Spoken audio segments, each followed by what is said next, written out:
आपका स्वागत है हमारे YouTube चैनल बेस्ट पढ़ाई में। इस पार्ट में हम लोग क्लास 8 का चैप्टर 3 एक्सरसाइज 3.3 के कुछ क्वेश्चन सॉल्व करेंगे। तो चलिए देखते हैं। हमारा क्वेश्चन नंबर 10 कह रहा है explain how this figure is a trapezium which of its two sides are parallel. यानी कि यह फिगर किस तरह से ट्रेपेजियम है और कौन सी दो साइड्स पैरेलल हैं। तो सबसे पहले हम लोग कुछ पैरेलल लाइंस का जान लेते हैं। ये कोई दो पैरेलल लाइन है L और M और ये कोई ट्रांसवर्सल N काट रही है। तो अगर यहाँ पर इन दोनों एंगल यानी ये जो दो एंगल हैं इनका सम करने पे अगर 180 डिग्री आ रहा है जो इसका मतलब ये दोनों लाइन पैरेलल है। यानी कि इन दोनों का सम करें तो हमारा आंसर 180 डिग्री आना चाहिए। जैसे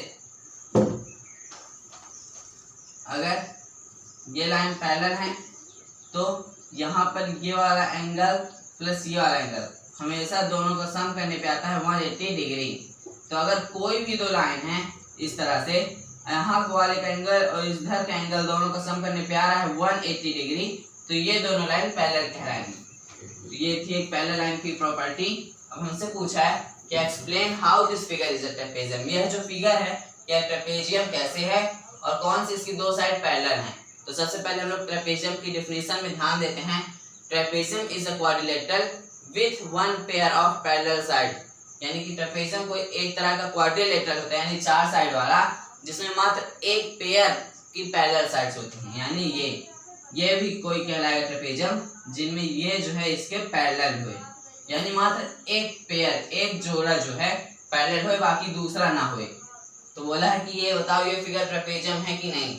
तो इनमें ये वाला फिगर में ये तो देख ही पता चल रहा है ये तिरछी जा रही और ये सीधी तो इधर आएगी कहीं इमेजिनरी कर लेते हैं तो ये आकर यहाँ पे कट जाएगी। यानी कि ये इंटरसेक्टिंग लाइन कहलाएगी पैरेलल नहीं। लेकिन मात्र हमको एक जोड़ा पैरेलल कहलाना है। तो यहाँ पर ये 80 डिग्री दिया है और यहाँ पे ये 100 डिग्री दिया है। तो इस कारण ये जो है ये MN पैरेलल हो जाएगी KL के। इस कारण ये क्या पैरेलल जब हो जाएगी तो क्या ये वाला क्वाड्रिलेटरल ट्रेपेजियम नहीं कहलाएगा। इसलिए यहाँ पर ये जो इन दोनों एंगल का सम करने पे देखेंगे हम लोग solve now angle angle M L plus angle MLK angle MLK यानी एंगल L और angle M equal to angle M की वैल्यू दी है 100 डिग्री प्लस एंगल L की वैल्यू दी है 80 डिग्री। तो 80 डिग्री इक्वल टू 180 डिग्री। दोनों एंगल का सम 180 डिग्री आ रहा। साइड में आप लिख दें which are also angle on same side of transversal यानी कि तो वाले भी एंगल हैं जो कि एक ही तरफ है ट्रांसवर्सल की साइड की। यानी कि इनको कोइंटीरियर एंगल भी कहा जा सकता है। इस कारण देयरफॉर ये एक तो हमको क्वेश्चन से पता चल गया ये 180 डिग्री है और ये एंगल सेम साइड ये कोई भी लाइन के ये सेम साइड ऑफ ट्रांसवर्सल है। इस कारण ये MN जो है पैरेलल है KL की। Therefore MN parallel to KL। अब पूछा था कि explain how this figure is a trapezium. अब ये वाला तो हमने सॉल्व कर दिया which of its two sides are parallel. तो MN पैरेलल KL ये पैरेलल का साइन है। फिर अब ये फिगर कैसे ट्रेपेजियम है तो इसका रीजन लिखेंगे। ये पहले लिख लेते हैं KL M N is a trapezium यानी ये ट्रेपेजियम है बिकॉज अब रीजन लिखेंगे because one pair of sides are parallel। एक बार रिव्यू कर लेते हैं इस क्वेश्चन को। इनमें कहा था कि ये जो नीचे फिगर दिया हुआ है कैसे ट्रेपेजियम है ऐसी कौन सी दो साइड्स पैरेलल हैं। ये फिगर है तो कोई भी दो पैरेलल लाइन होने के लिए कोई भी दो पैरेलल लाइन वो तब कहलाएंगे जब ये वाला एंगल और ये वाला एंगल का सम करने पे आए हमारा 180 डिग्री। तो यहाँ पे 100 डिग्री दिया था ये 80 डिग्री दोनों को हमने ऐड किया या था 180 डिग्री ये और प्लस ये 180 डिग्री। और ये एंगल अगर ये पैरेलल लाइन हुए तो ये angle on same side of transversal क्या है, जैसे ये लाइन ये पैरेलल और यहाँ पर ये वाला एंगल और ये वाला एंगल ये, तो इन दोनों का सम अगर 180 डिग्री आता है तो ये दोनों लाइन पैरेलल रहती हैं। इस कारण ये MN पैरेलल है KL के, देयरफॉर MN पैरेलल KL।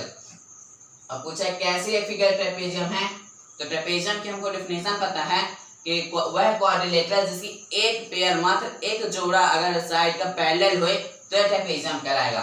तो हम लोग लिखेंगे hence KLMN is a trapezium, यानी कि KLMN यानी ये वाला क्वाड्रिलेटरल ट्रेपेजियम है बिकॉज क्योंकि one pair of sides are parallel, एक जोड़ी जो है साइड की वो पैरेलल है। इस तरह से हमारा क्वेश्चन नंबर 10 होता है कंप्लीट।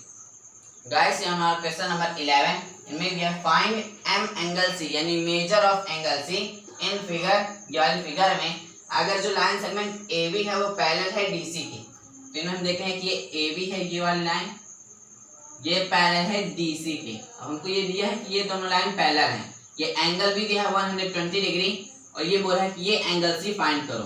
तो पिछले क्वेश्चन में हम लोग पढ़े कि ये जैसे दोनों लाइन कोई भी पैरेलल हो, ये कोई भी ट्रांसवर्सल काट रही हो, ये BC यहाँ पर काट रही B और C, तो ये अगर कुछ भी है 120 डिग्री है और ये कुछ भी है, तो इन दोनों एंगल का सम करने पे आएगा हमारा 180 डिग्री। ये हमने पिछले क्वेश्चन में भी पढ़ा। तो इस तरह से अगर इसको x मान लिया जाए तो क्या इसकी वैल्यू नहीं आ जाएगी, तो हम लोग लिखेंगे let angle C be x degree. हम मान लेते हैं कि एंगल C जो है x डिग्री है।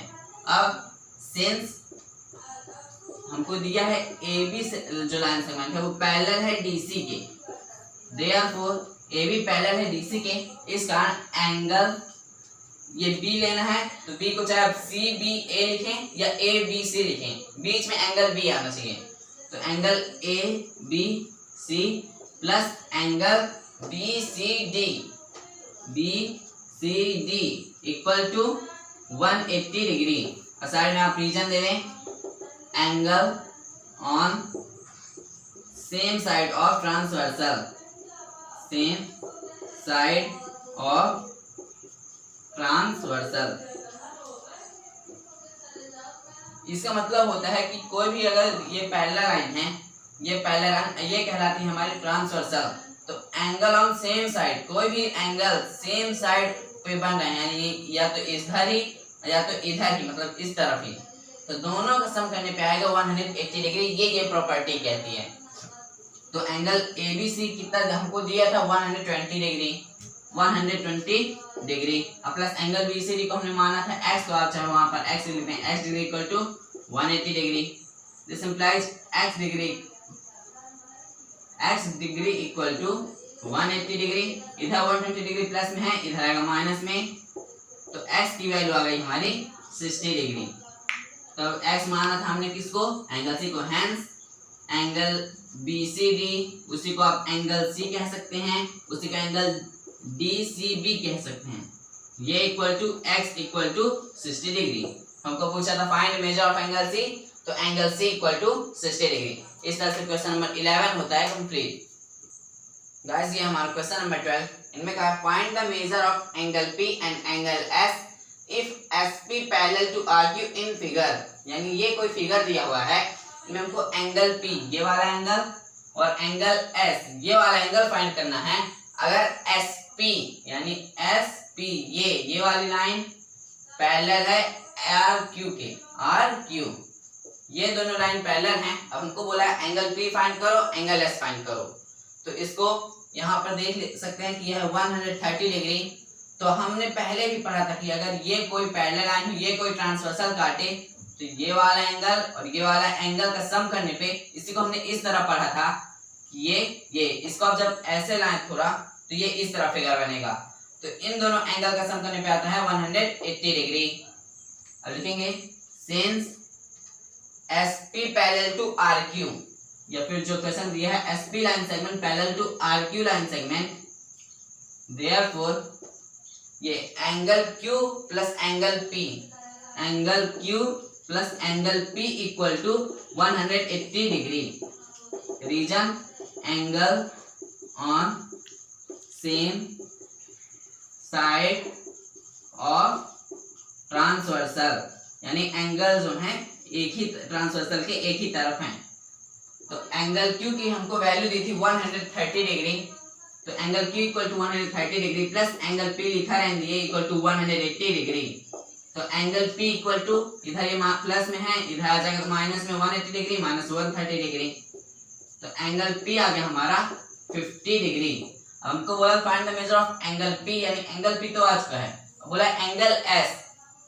अब कोई भी दो लाइन पैरेलल हो, जैसे कि यहाँ पर यही दोनों पैरेलल हैं, तो एक तो ये हो गया इधर वाला, अब इधर वाले भी एंगलों का सम करते हैं तो वो भी 180 डिग्री आता है। तो यहाँ पर ये इस तरह का हल्का कुछ हिंट दिया है, यानी ये 90 डिग्री दिया है, यानी कि इस तरह का सिंबल बना हुआ है, तो ये 90 डिग्री है। तो एंगल आर 90 डिग्री। अब इसी तरह हम लोग एंगल आर और एंगल एस में भी लगा देंगे angle on same side of transversal, तो इसका भी आ जाएगा। तो अब यही लाइन फिर से लिखेंगे, since FP parallel to RQ therefore ये angle R plus angle S equal to 180 degree. आप यहाँ पर चाहे तो रीजन दे सकते हैं एक बार फिर। एंगल R की वैल्यू है हमारे 90 डिग्री, तो 90 degree plus angle S equal to 180 degree. अब 90 डिग्री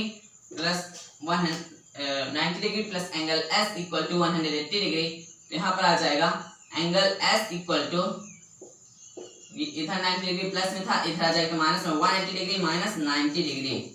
तो एंगल S की वैल्यू आ गई 90 डिग्री। इस तरह से हमारे एंगल S की वैल्यू आ गई 90 डिग्री और एंगल P की वैल्यू आ गई 50 डिग्री। आप इसको और कई तरीकों से कर सकते थे, जैसे कि अगर हमने P निकाल लिया, Q निकाल लिया और R निकाल लिया, अब हमको फाइंड करना था S। जैसे यहाँ पर हमने P निकाल लिया, Q और R गिवन था, तब हमको S फाइंड करना था। तो इसका एक और तरीका है कि सभी एंगलों का सम करने पे आता है 360 डिग्री, तो उस तरह से भी एंगल S की वैल्यू निकाली जा सकती है। यानी कि कोई भी क्वेश्चन सॉल्व करने के कई सारे तरीके होते हैं। तो इस तरह से हमारा क्वेश्चन नंबर 10 भी होता है कंप्लीट। आप हमारे चैनल को लाइक करें, सब्सक्राइब करें और शेयर करना ना भूलें।